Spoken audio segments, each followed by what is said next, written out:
षष्ठः परिच्छेदः गुरुकारुण्यलिङ्गधारणप्रसङ्गः। अथ गुरुकारुण्यस्थलम्। ततो विवेकसम्पन्नो विरागी शुद्धमानसः जिज्ञासुः सर्वसंसारदोषध्वंसकरं शिवम्।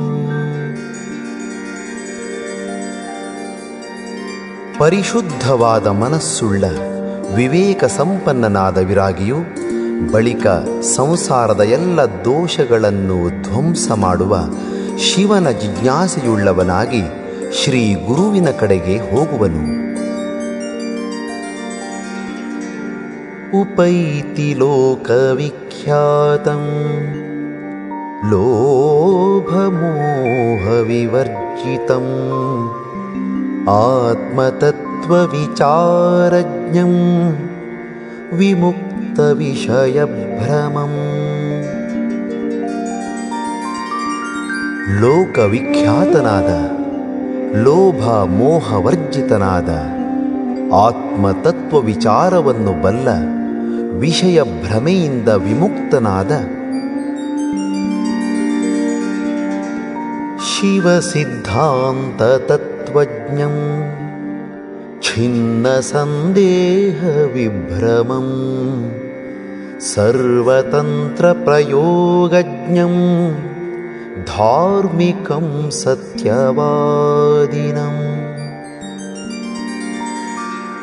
ಶಿವ ಸಿದ್ಧಾಂತವನ್ನು ಬಲ್ಲ ಸಂದೇಹ ಮತ್ತು ವಿಭ್ರಮೆಗಳನ್ನು ಕತ್ತರಿಸಿ ಹಾಕಿದ ಸರ್ವತಂತ್ರಗಳ ಪ್ರಯೋಗವನ್ನು ಬಲ್ಲ ಧರ್ಮನಿಷ್ಠನಾದ ಮತ್ತು ಸತ್ಯವಾದಿಯಾದ ಕುಲಕ್ರಮಾಗತಾಚಾರಂ ಕುಮಾರ್ಗಾಚಾರವರ್ಜಿತಂ ಶಿವಧ್ಯಾನಪರಂ ಶಾಂತಂ ಶಿವತತ್ವವಿವೇಕಿನಂ. ಗುರುವಂಶ ಕ್ರಮದಿಂದ ಬಂದ ಆಚಾರ ಸಂಪನ್ನನಾದ ಕುತ್ಸಿತ ಆಚಾರಗಳಿಂದ ವರ್ಜಿತನಾದ ಶಿವಧ್ಯಾನ ತತ್ಪರನಾದ ಶಾಂತನಾದ ಶಿವತತ್ವ ವಿವೇಕವುಳ್ಳ ಭಸ್ಮೋದ್ಧೂಲನ ನಿಷ್ಣಾತಂ ಭಸ್ಮತತ್ವ ವಿವೇಕಿನಂ ತ್ರಿಪುಂಡ್ರಧಾರಣೋತ್ಕಂಠಂ ಧೃತರುದ್ರಾಕ್ಷಮಾಲಿಕಂ. ಭಸ್ಮೋದ್ಧೂಲನ ಕ್ರಿಯೆಯಲ್ಲಿ ನಿಷ್ಣಾತನಾದ ಭಸ್ಮ ತತ್ವವನ್ನು ತಿಳಿದಿರುವ ತ್ರಿಪುಂಡ್ರವನ್ನು ಧರಿಸುವಲ್ಲಿ ಅತ್ಯಾಸಕ್ತಿಯುಳ್ಳ ರುದ್ರಾಕ್ಷಮಾಲೆಯನ್ನು ಧರಿಸಿದ ಲಿಂಗಧಾರಣ ಸಂಯುಕ್ತಂ ಲಿಂಗಪೂಜಾಪರಾಯಣಂ ಲಿಂಗಾಂಗಯೋಗತತ್ವಜ್ಞಂ ನಿರೂಢಾದ್ವೈತವಾಸನಂ ಲಿಂಗಾಂಗಸ್ಥಲಭೇದಜ್ಞಂ ಶ್ರೀಗುರುಂ ಶಿವವಾದಿನಂ. ಲಿಂಗಧಾರಣೆಯಿಂದ ಕೂಡಿದ ಲಿಂಗಪೂಜಾಪರಾಯಣನಾದ ಲಿಂಗಾಂಗಯೋಗದ ತತ್ವವನ್ನು ತಿಳಿದಿರುವ ಶಿವಾದ್ವೈತ ಭಾವನಾನಿಷ್ಠನಾದ ಲಿಂಗಸ್ಥಲ ಅಂಗಸ್ಥಲ ಭೇದವನ್ನು ತಿಳಿದಿರುವ ಶಿವತತ್ವವನ್ನು ಬೋಧಿಸುವ ಶ್ರೀ ಗುರುವನ್ನು ಆಶ್ರಯಿಸುತ್ತಾನೆ. ಸೇವೇತ ಪರಮಾಚಾರ್ಯಂ ಶಿಷ್ಯೋ ಭಕ್ತಿಭಯಾನ್ವಿತಃ ಷಣ್ಮಾಸಾನ್ವತ್ಸರಂ ವಾಪಿ ಯಾವದೇಶ ಪ್ರಸೀದತಿ. ಭಯ ಭಕ್ತಿಗಳಿಂದ ಕೂಡಿದ ಶರಣಾಗತನಾದ ಶಿಷ್ಯನು 6 ತಿಂಗಳವರೆವಿಗೆ ಅಥವಾ 1 ವರ್ಷದವರೆವಿಗೆ ಅಥವಾ ಶ್ರೀ ಗುರುವು ಪ್ರಸನ್ನನಾಗುವವರೆವಿಗೆ ಪರಮಾಚಾರ್ಯನ ಸೇವೆಯನ್ನು ಮಾಡಬೇಕು. ಪ್ರಸನ್ನಂ ಪರಮಾಚಾರ್ಯಂ ಭಕ್ತ್ಯಾ ಮುಕ್ತಿಪ್ರದರ್ಶಕಂ ಪ್ರಾರ್ಥಯೇದಗ್ರತಃ ಶಿಷ್ಯಃ ಪ್ರಾಂಜಲಿರ್ವಿನಯಾನ್ವಿತಃ.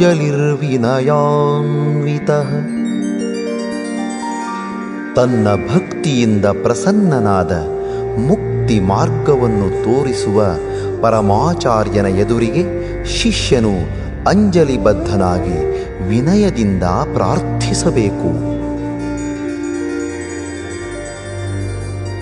ಭೋ ಕಲ್ಯಾಣ ಮಹಾಭಾಗ ಶಿವಜ್ಞಾನ ಮಹೋದಧೇ ಆಚಾರ್ಯವರ್ಯ ಸಂಪ್ರಾಪ್ತಂ ರಕ್ಷ ಮಾಂ ಭವರೋಗಿಣಂ. ಕಲ್ಯಾಣ ಸ್ವರೂಪನಾದ ಮಹಾಭಾಗನಾದ ಶಿವಜ್ಞಾನ ಸಾಗರನಾದ ಹೇ ಆಚಾರ್ಯ ಶ್ರೇಷ್ಠನೇ, ನಿನ್ನ ಬಳಿಗೆ ಬಂದಿರುವ ಭವರೋಗಿಯಾದ ನನ್ನನ್ನು ರಕ್ಷಿಸು.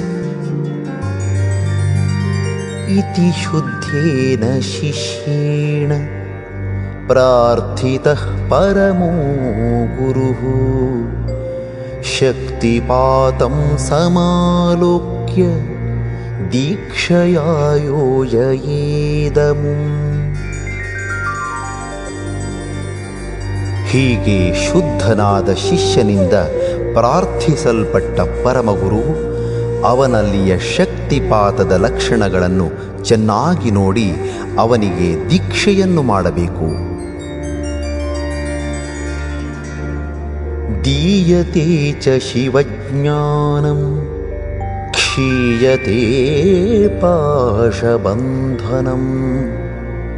ಯಸ್ಮಾದತಃ ಸಮಾಖ್ಯಾತಾ ದೀಕ್ಷೇತೀಯಂ ವಿಚಕ್ಷಣೈಃ. ಯಾವುದರಿಂದ ಶಿವಜ್ಞಾನವು ಕೊಡಲ್ಪಡುತ್ತದೆಯೋ ಮತ್ತು ಪಾಶಬಂಧವು ಕ್ಷಯಿಸಲ್ಪಡುತ್ತದೆಯೋ ಅದಕ್ಕೆ ವಿಚಕ್ಷಣರು ದೀಕ್ಷೆಯೆಂದು ಕರೆಯುತ್ತಾರೆ.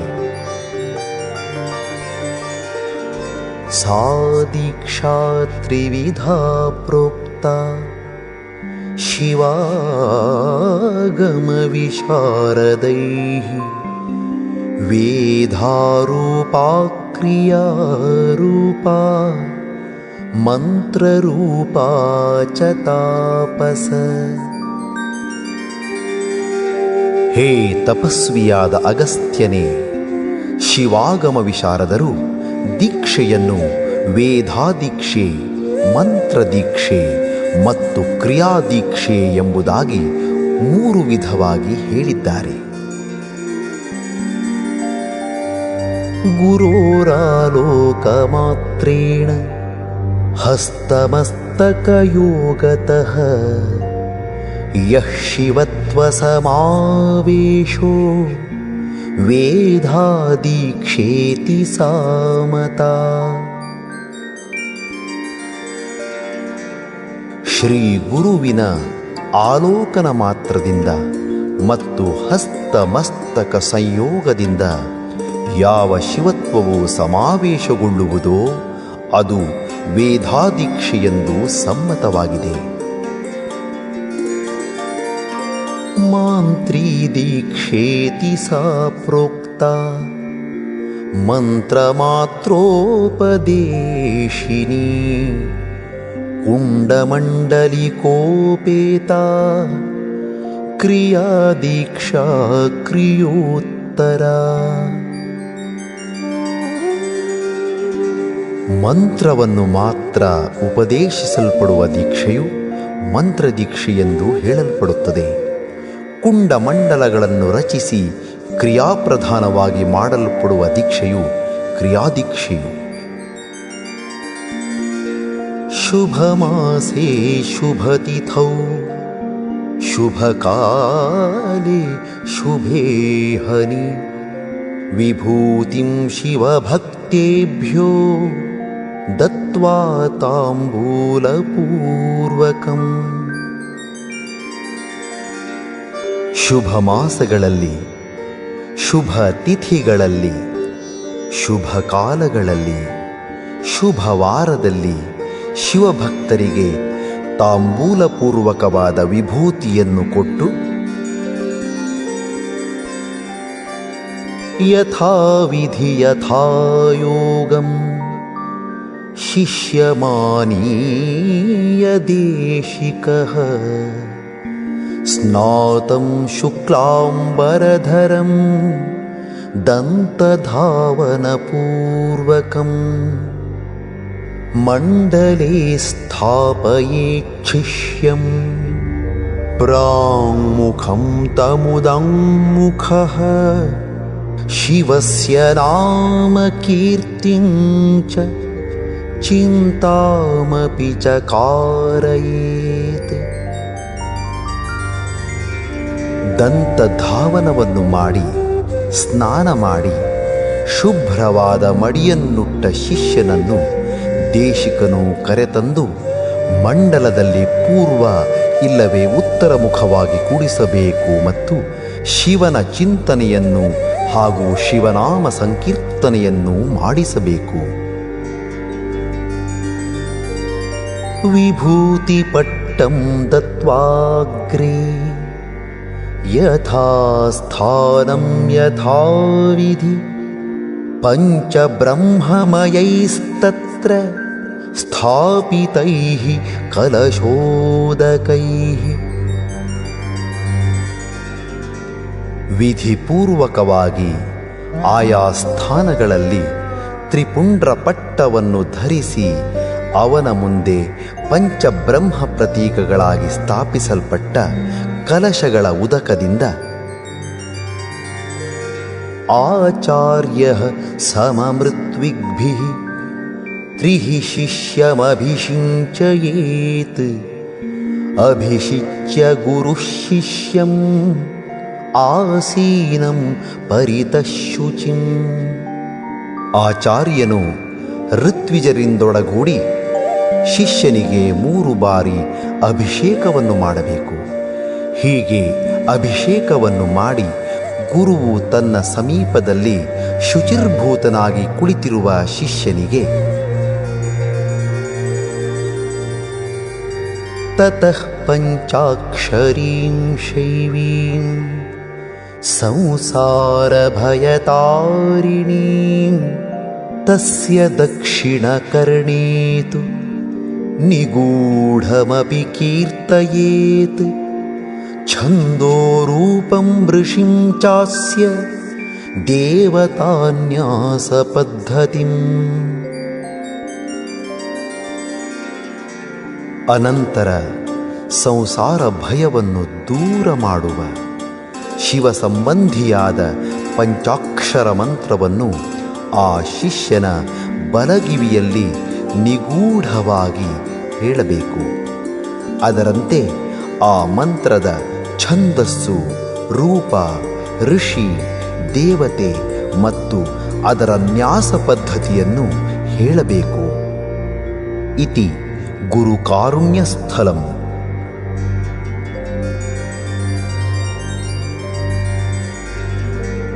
ಅಥ ಲಿಂಗಧಾರಣಸ್ಥಲಂ.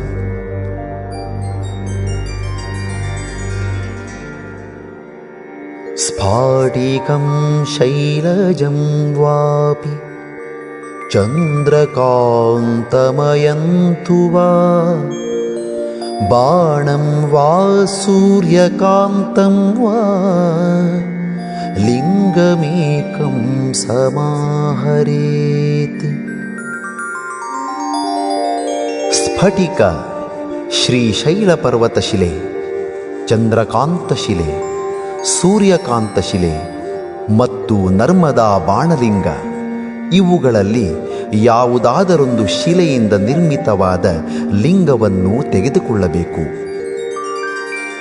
ಸರ್ವಲಕ್ಷಣ ಸಂಪನ್ನೇ तस्मिन् लिङ्गे विशोधिते पीठस्थितेऽभिषिक्ते च गन्धपुष्पादिपूजिते मन्त्रपूते कलां शैवीं योजयेद्विधिना गुरुः शिष्यस्य प्राणमादाय लिङ्गे तत्र निधापयेत्। ಸರ್ವಲಕ್ಷಣಗಳಿಂದ ಕೂಡಿದ ಶಾಸ್ತ್ರವಿಧಿಯಿಂದ ಪರಿಶುದ್ಧಗೊಳಿಸಿದ ಹಸ್ತಪೀಠದಲ್ಲಿರಿಸಿ ಅಭಿಷೇಕವನ್ನು ಮಾಡಿದ ಮತ್ತು ಗಂಧ ಪುಷ್ಪಾದಿಗಳಿಂದ ಪೂಜಿಸಲ್ಪಟ್ಟ ಮಂತ್ರದಿಂದ ಸಂಸ್ಕರಿಸಲ್ಪಟ್ಟ ಆ ಲಿಂಗದಲ್ಲಿ ಶ್ರೀ ಗುರುವು ವಿದ್ಯುಕ್ತವಾಗಿ ಶಿವಕಲೆಯನ್ನು ಸಂಯೋಜಿಸಬೇಕು. ಆ ಲಿಂಗದಲ್ಲಿಯೇ ಶಿಷ್ಯನ ಪ್ರಾಣವನ್ನೂ ಸಹ ತೆಗೆದುಕೊಂಡು ಪ್ರತಿಷ್ಠಿಸಬೇಕು.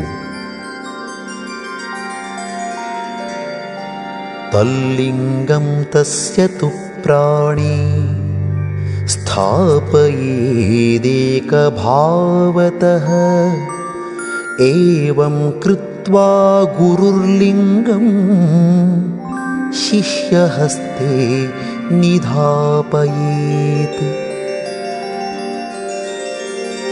ಅದರಂತೆ ಆ ಶಿಷ್ಯನ ಪ್ರಾಣದಲ್ಲಿ ಆ ಲಿಂಗವನ್ನು ಏಕಭಾವದಿಂದ ಸ್ಥಾಪಿಸಬೇಕು. ಹೀಗೆ ಮಾಡಿ ಶ್ರೀ ಗುರುವು ಶಿಷ್ಯನ ಹಸ್ತದಲ್ಲಿ ಆ ಲಿಂಗವನ್ನು ಕೊಡಬೇಕು. ಪ್ರಾಣವದ್ಧಾರಣೀಯಂ ತತ್ಪ್ರಾಣಲಿಂಗಮಿದಂ ತವ ಕದಾಚಿತ್ ಕುತ್ರಚಿದ್ವಾಪಿ ನ ವಿಯೋಜಯದೇಹತಃ.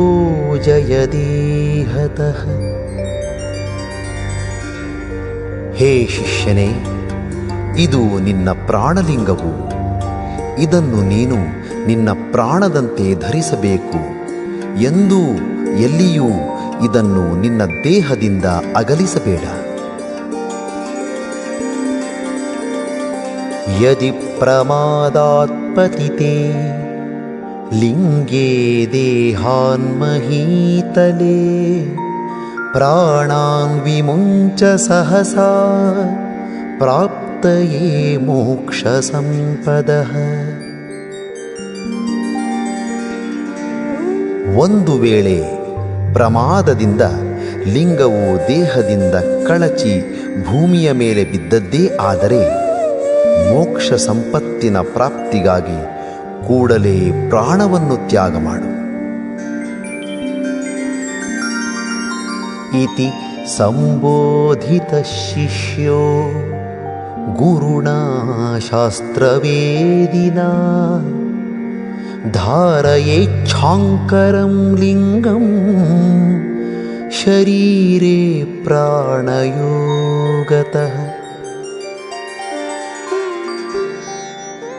ಶಾಸ್ತ್ರವನ್ನು ಬಲ್ಲಂತಹ ಶ್ರೀ ಗುರುವಿನಿಂದ ಈ ರೀತಿಯಾಗಿ ಸಂಬೋಧಿಸಲ್ಪಟ್ಟ ಶಿಷ್ಯನು ಆ ಇಷ್ಟಲಿಂಗವನ್ನು ಪ್ರಾಣವಿರುವವರೆಗೆ ತನ್ನ ದೇಹದ ಮೇಲೆ ಧರಿಸಿಕೊಂಡಿರಬೇಕು. ಲಿಂಗಸ್ಯ ಧಾರಣಂ ಪುಣ್ಯಂ ಸರ್ವಪಾಪ ಪ್ರಣಾಶನಂ ಆದೃತಂ ಮುನಿಭಿಃ ಸರ್ವೈಃ ಆಗಮಾರ್ಥ ವಿಶಾರದೈಃ. ಇಷ್ಟಲಿಂಗವನ್ನು ಧರಿಸುವುದರಿಂದ ಪುಣ್ಯದ ಪ್ರಾಪ್ತಿಯಾಗುವುದು ಮತ್ತು ಎಲ್ಲ ಪಾಪಗಳು ನಾಶ ಹೊಂದುವವು. ಶಿವಾಗಮಗಳ ಅರ್ಥವನ್ನು ತಿಳಿದ ವಿಶಾರದರಾದ ಎಲ್ಲ ಮುನಿಗಳು ಇದನ್ನು ಅಂಗೀಕರಿಸಿದ್ದಾರೆ.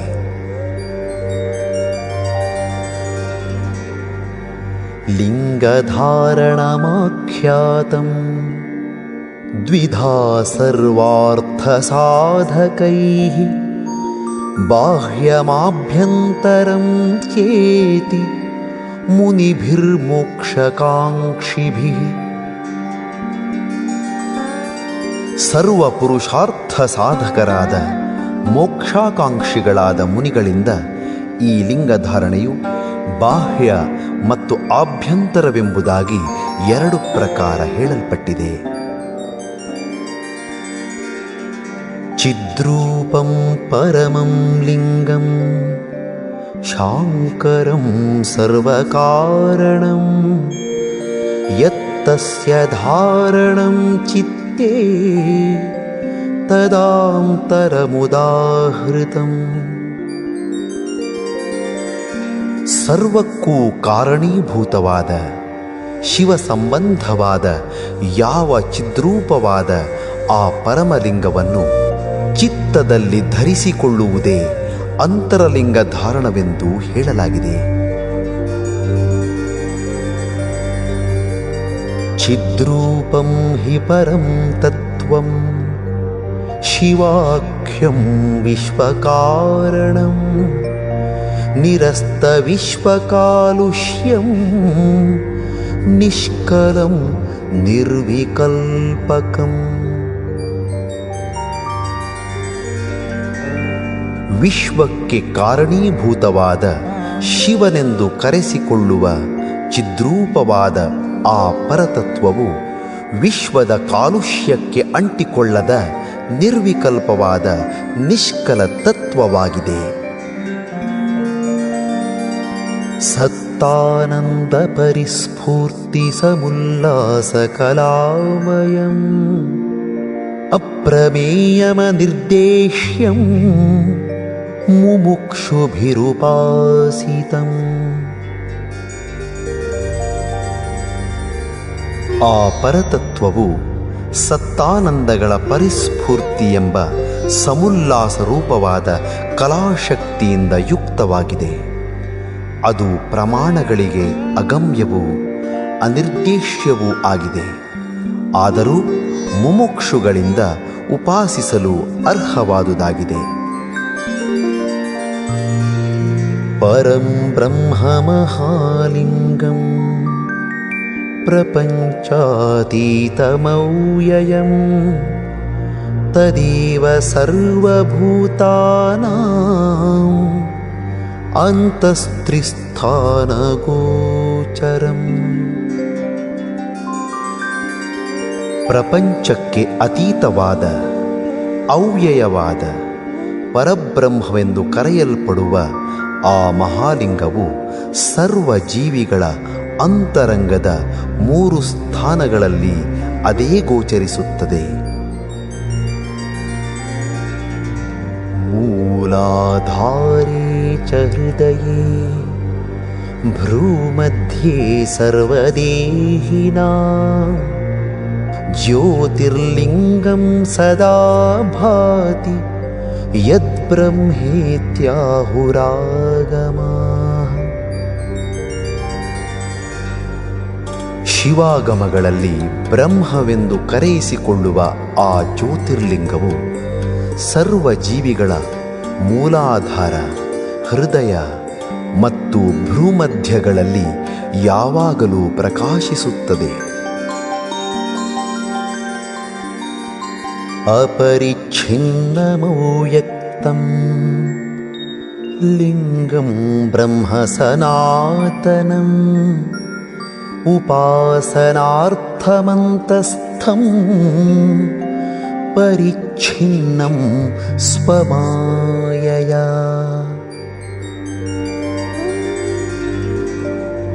ಅಪರಿಚ್ಛಿನ್ನವಾದ, ಅವ್ಯಕ್ತವಾದ, ಸನಾತನವಾದ, ಪರಬ್ರಹ್ಮ ಸ್ವರೂಪವಾದ, ಅಂತಸ್ಥವಾದ ಆ ಲಿಂಗವು ತನ್ನ ಮಾಯಾಶಕ್ತಿಯಿಂದ ಉಪಾಸನೆಗೋಸ್ಕರ ಪರಿಚ್ಛಿನ್ನವಾಯಿತು. ಲಯಂ ಗಚ್ಚತಿ ಯತ್ರೈವ ಜಗದೇತಚ್ಚರಾಚರಂ ಪುನಃ ಪುನಃ ಸಮುತ್ಪತ್ತಿಂ ತಲ್ಲಿಂಗಂ ಬ್ರಹ್ಮ ಶಾಶ್ವತಂ.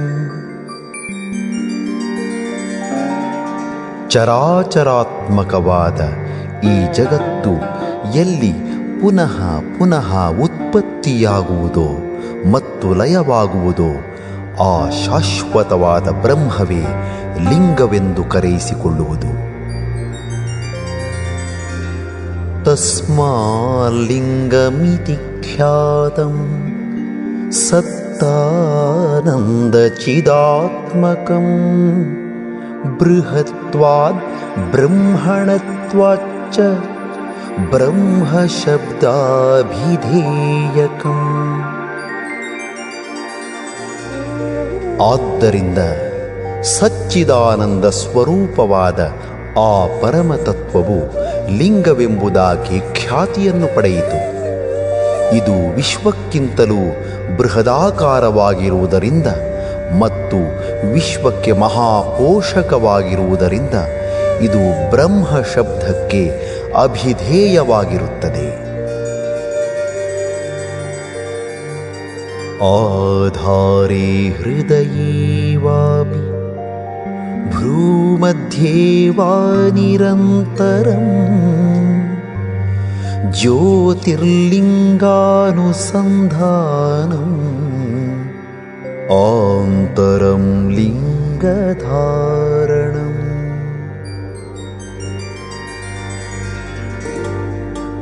ಮೂಲಾಧಾರ, ಹೃದಯ ಮತ್ತು ಭ್ರೂಮಧ್ಯದಲ್ಲಿ ನಿರಂತರವಾಗಿ ಜ್ಯೋತಿರ್ಲಿಂಗದ ಅನುಸಂಧಾನವನ್ನು ಮಾಡುವುದೇ ಅಂತರಂಗದ ಲಿಂಗಧಾರಣೆಯು. ಆಧಾರೇ ಕನಕಪ್ರಖ್ಯಂ ಹೃದಯೇ ವಿದ್ರುಮಪ್ರಭಂ ಭ್ರೂಮಧ್ಯೆ ಸ್ಫಟಿಕಚ್ಛಾಯಂ ಲಿಂಗಂ ಯೋಗಿ ವಿಭಾವಯೇತ್.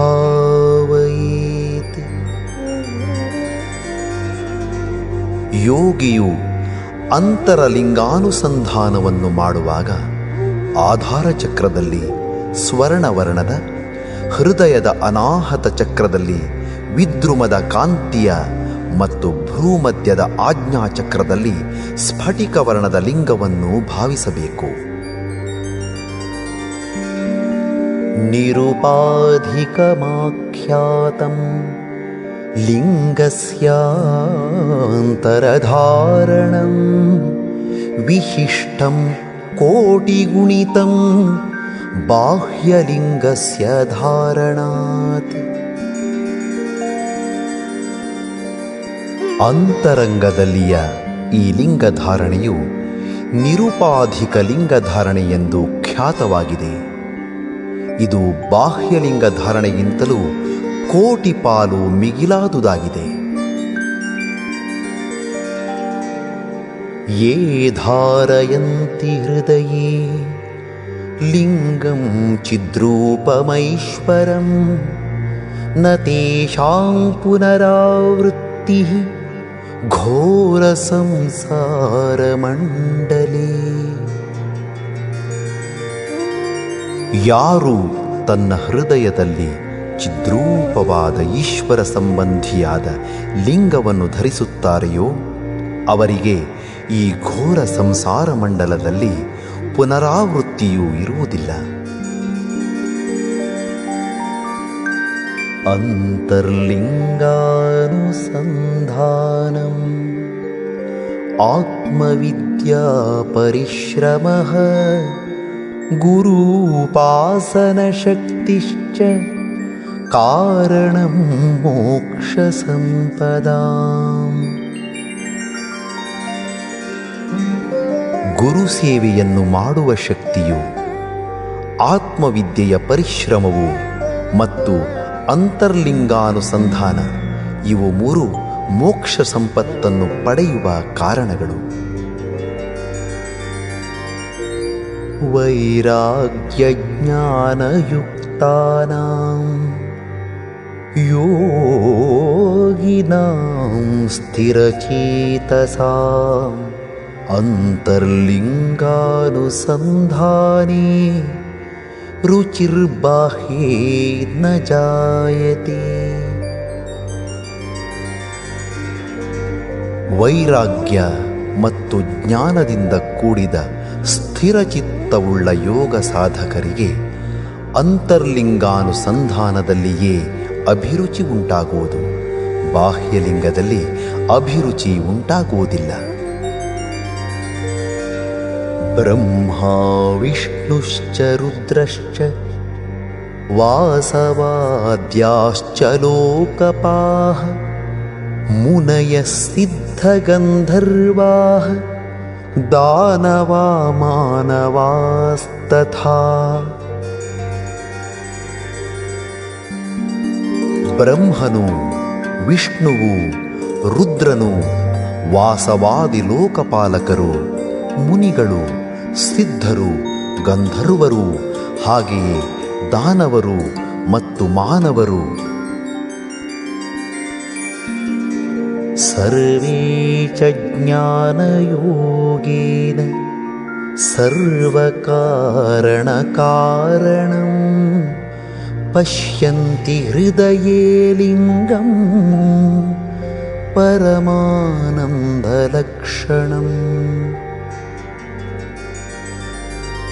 ಇವರೆಲ್ಲರೂ ಜ್ಞಾನಯೋಗದಿಂದ ಸಮಸ್ತ ಕಾರಣಗಳಿಗೆ ಕಾರಣನಾದ ಪರಮಾನಂದ ಲಕ್ಷಣವುಳ್ಳ ಲಿಂಗವನ್ನು ತಮ್ಮ ಹೃದಯದಲ್ಲಿಯೇ ಕಾಣುತ್ತಾರೆ.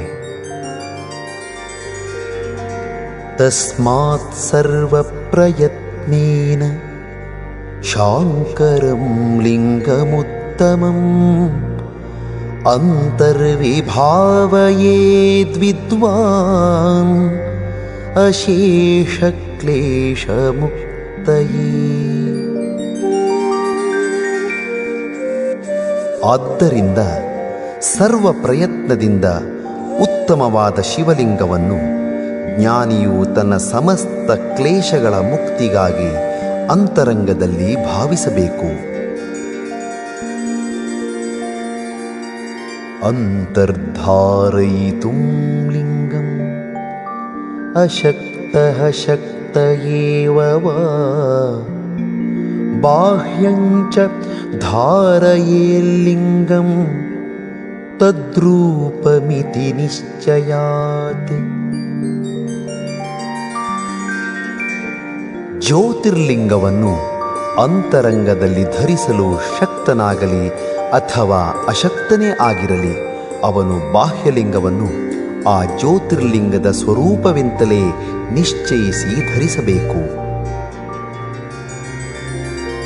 ಲಿಂಗಂತು ತ್ರಿವಿಧಂ ಪ್ರೋಕ್ತಂ ಸ್ಥೂಲಂ ಸೂಕ್ಷ್ಮಂ ಪರಾತ್ಪರಂ ಇಷ್ಟಲಿಂಗಮಿದಂ ಸ್ಥೂಲಂ ಯದ್ಬಾಹ್ಯೇ ಧಾರ್ಯತೆ ತನೌ.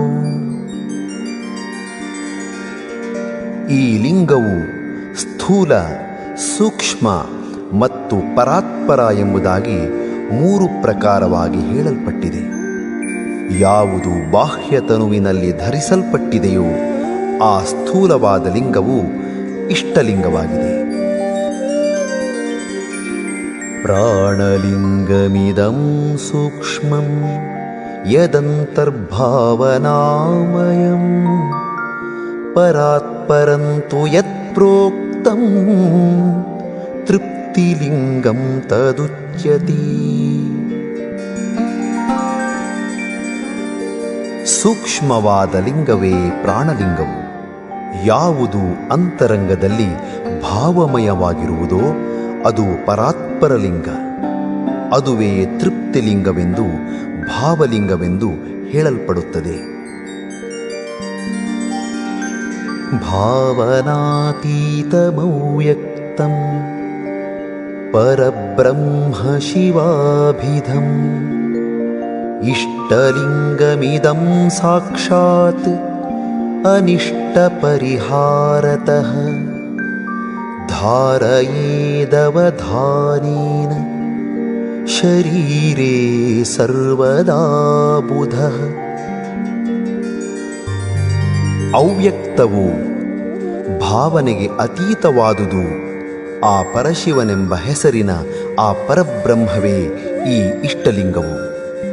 ಇದು ಸಾಕ್ಷಾತ್ ಅನಿಷ್ಟವನ್ನು ಪರಿಹರಿಸುವುದರಿಂದ ಬುಧನು ಯಾವಾಗಲೂ ಅವಧಾನದಿಂದ ಶರೀರದ ಮೇಲೆ ಇದನ್ನು ಧರಿಸಬೇಕು. ಮೂರ್ಧ್ನಿ ವಾ ಕಂಠದೇಶೇ ವಾ ಕಕ್ಷೇ ವಕ್ಷಸ್ಥಲೇಪಿ ವಾ ಕುಕ್ಷೌ ಹಸ್ತಸ್ಥಲೇ ವಾಪಿ ಧಾರಯೇ ಲಿಂಗಮೈಶ್ವರಂ. ಮಸ್ತಕದಲ್ಲಿ, ಕಂಠದೇಶದಲ್ಲಿ, ಕಕ್ಷೆಯಲ್ಲಿ, ವಕ್ಷಸ್ಥಲದಲ್ಲಿ, ಕುಕ್ಷಿಯಲ್ಲಿ ಅಥವಾ ಹಸ್ತದಲ್ಲಿಯೇ ಆಗಲಿ ಈಶ್ವರ ಸಂಬಂಧಿಯಾದ ಲಿಂಗವನ್ನು ಧರಿಸಬೇಕು. ನಾಭೀರಧಸ್ತಾಲ್ಲಿಂಗಸ್ಯ ಧಾರಣಂ ಪಾಪಕಾರಣಂ ಜಟಾಗ್ರೇ ತ್ರಿಕಭಾಗೇ ಚ ಮಲಸ್ಥಾನೇ ನ ಧಾರಯೇತ್. ನಾಭಿಗಿಂತಲೂ ಕೆಳಗೆ ಲಿಂಗವನ್ನು ಧರಿಸುವುದು ಪಾಪಕ್ಕೆ ಕಾರಣವು. ಜಟೆಯ ಅಗ್ರಭಾಗದಲ್ಲಿ, ತ್ರಿಕಜಾಗದಲ್ಲಿ ಮತ್ತು ಮಲಸ್ಥಾನಗಳಲ್ಲಿ ಲಿಂಗವನ್ನು ಧರಿಸಬಾರದು. ಲಿಂಗಧಾರಿ ಸದಾ ಶುದ್ಧೋ ನಿಜಲಿಂಗಂ ಮನೋರಮಂ ಅರ್ಚಯೇತ್ ಗಂಧಪುಷ್ಪಾದ್ಯೈಃ ಕರಪೀಠೇ ಸಮಾಹಿತಃ. ಲಿಂಗಧಾರಿಯು ಸದಾಕಾಲದಲ್ಲಿ ಶುದ್ಧನಾಗಿರುತ್ತಾನೆ. ಅವನು ಮನೋಹರವಾದ ತನ್ನ ಇಷ್ಟಲಿಂಗವನ್ನು ಕರಪೀಠದಲ್ಲಿರಿಸಿಕೊಂಡು ಸಮಾಧಾನ ಚಿತ್ತನಾಗಿ ಗಂಧ ಪುಷ್ಪಾದಿಗಳಿಂದ ಪೂಜಿಸಬೇಕು. ಬಾಹ್ಯಪೀಠಾರ್ಚನಾದೇತತ್ ಕರಪೀಠಾರ್ಚನಂ ವರಂ ಸರ್ವೇಷಾಂ ವೀರಶೈವಾನಾಂ ಮುಮುಕ್ಷೂಣಾಂ ನಿರಂತರಂ. ಮುಮುಕ್ಷುಗಳಾದ ಎಲ್ಲ ವೀರಶೈವರಿಗೆ ಬಾಹ್ಯಪೀಠದಲ್ಲಿ ಪೂಜೆ ಮಾಡುವುದಕ್ಕಿಂತಲೂ ಕರಪೀಠದಲ್ಲಿರಿಸಿ ಅರ್ಚಿಸುವುದೇ ಶ್ರೇಷ್ಠವಾದುದು. ಬ್ರಹ್ಮ ವಿಷ್ಣುವಾದಯೋ ದೇವಾಃ ಮುನಯೋ ಗೌತಮಾದಯಃ ಧಾರಯಂತಿ ಸದಾ ಲಿಂಗಂ ಉತ್ತಮಾಂಗೇ ವಿಶೇಷತಃ. ಬ್ರಹ್ಮ, ವಿಷ್ಣುವೇ ಮೊದಲಾದ ದೇವತೆಗಳು, ಗೌತಮಾದಿ ಮುನಿಗಳು ವಿಶೇಷವಾಗಿ ಯಾವಾಗಲೂ ತಮ್ಮ ಉತ್ತಮಾಂಗದಲ್ಲಿ ಇಷ್ಟಲಿಂಗವನ್ನು ಧರಿಸುತ್ತಾರೆ. ಲಕ್ಷ್ಮ್ಯಾದಿಶಕ್ತಯಃ ಸರ್ವಾಃ ಶಿವಭಕ್ತಿವಿಭಾವಿತಾಃ ಧಾರಯಂತ್ಯಲಿಕಾಗ್ರೇಷು ಶಿವಲಿಂಗಮಹರ್ನಿಶಂ.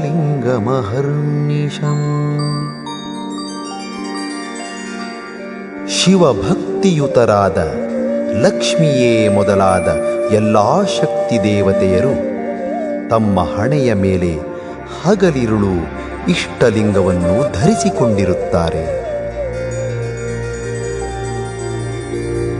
ವೇದಶಾಸ್ತ್ರ ಪುರಾಣೇಷು ಕಾಮಿಕಾದ್ಯಾಗಮೇಷು ಚ ಲಿಂಗಧಾರಣಮಾಖ್ಯಾತಂ ವೀರಶೈವಸ್ಯ ನಿಶ್ಚಯಾತ್. ವೇದ, ಶಾಸ್ತ್ರ ಹಾಗೂ ಪುರಾಣಗಳಲ್ಲಿ ಮತ್ತು ಕಾಮಿಕಾದಿ ವಾತುಲಾಂತಗಳಾದ 28 ಶಿವಾಗಮಗಳಲ್ಲಿ ವೀರಶೈವನಿಗೆ ಲಿಂಗಧಾರಣೆಯು ನಿಶ್ಚಿತವಾಗಿ ಹೇಳಲಾಗಿದೆ. ಋಗಿತ್ಯಾಹ ಪವಿತ್ರಂತೆ ವಿತತಂ ಬ್ರಹ್ಮಣಸ್ಪತೆ ತಸ್ಮಾತ್ ಪವಿತ್ರಂ ಪವಿತ್ರಂ ತಲ್ಲಿಂಗಂ ಧಾರ್ಯಂ ಶೈವಮನಾಮಯಂ.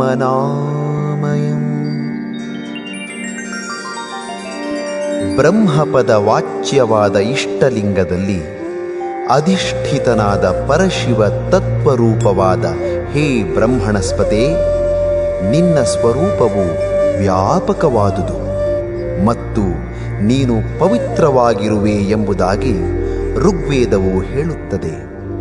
ಆದ್ದರಿಂದ ಅನಾಮಯವಾದ ಶಿವರೂಪವಾದ ಪವಿತ್ರವಾದ ಆ ಲಿಂಗವನ್ನು ಧರಿಸಬೇಕು. ಬ್ರಹ್ಮೇತಿ ಲಿಂಗಮಾಖ್ಯಾತಂ ಬ್ರಹ್ಮಣಃ ಪತಿರೀಶ್ವರಃ ಪವಿತ್ರಂ ತದ್ಧಿ ವಿಖ್ಯಾತಂ ತತ್ಸಂಪರ್ಕಾತ್ ತನುಃ ಶುಚಿಃ. ಬ್ರಹ್ಮನ ಪತಿಯು ಈಶ್ವರನು. ಅವನೇ ಬ್ರಹ್ಮನೆಂತಲೂ ಲಿಂಗವೆಂತಲೂ ಹೇಳಲ್ಪಡುತ್ತದೆ. ಈ ಕಾರಣ ಆ ಲಿಂಗವು ಪವಿತ್ರವೆಂದು ವಿಖ್ಯಾತವಾಗಿದೆ. ಅಂತೆಯೇ ಅದರ ಸಂಪರ್ಕದಿಂದ ತನುವು ಶುಚಿಯಾಗಿರುತ್ತದೆ. ಅತಪ್ತತನುರಜ್ಞೋ ವೈ ಆಮಸ್ಸಂಸ್ಕಾರವರ್ಜಿತಃ ದೀಕ್ಷಯಾರಹಿತಃ ಸಾಕ್ಷಾತ್ ನಾಪ್ನುಯಾಲ್ಲಿಂಗಮುತ್ತಮಂ. ತನುವೆಂದರೆ ದೇಹವಾಗಿದೆ. ಅತಪ್ತ ತನುವು ಅಜ್ಞನು, ಆಮನು, ಸಂಸ್ಕಾರರಹಿತನು ಮತ್ತು ದೀಕ್ಷೆ ಹೊಂದದವನು ಸಾಕ್ಷಾತ್ ತಾನೇ ಉತ್ತಮವಾದ ಲಿಂಗವನ್ನು ಧರಿಸಕೂಡದು. ಅಘೋರಾ ಪಾಪಕಾಶೀತಿ ಯಾತೆ ರುದ್ರಶಿವಾತನು ಯಜುಷಾ ಗೀಯತೆ ಯಸ್ಮಾತ್ ತಸ್ಮಾಚ್ಛೈವೋಘವರ್ಜಿತಃ.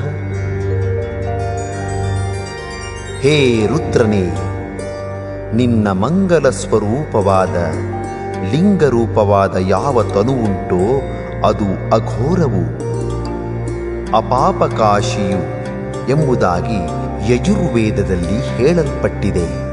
ಆದ್ದರಿಂದ ಶೈವನು ಅಘವರ್ಜಿತನೂ ಆಗಿರುತ್ತಾನೆ. ಯೋ ಲಿಂಗಧಾರೀ ನಿಯತಾಂತರಾತ್ಮ ನಿತ್ಯಂ ಶಿವಾರಾಧನಬದ್ಧಚಿತ್ತಃ ಸಧಾರಯೇತ್ ಸರ್ವಮಲಾಪಹತ್ಯೈ ಭಸ್ಮಾಮಲಂ ಚಾರು ಯಥಾ ಪ್ರಯೋಗಂ.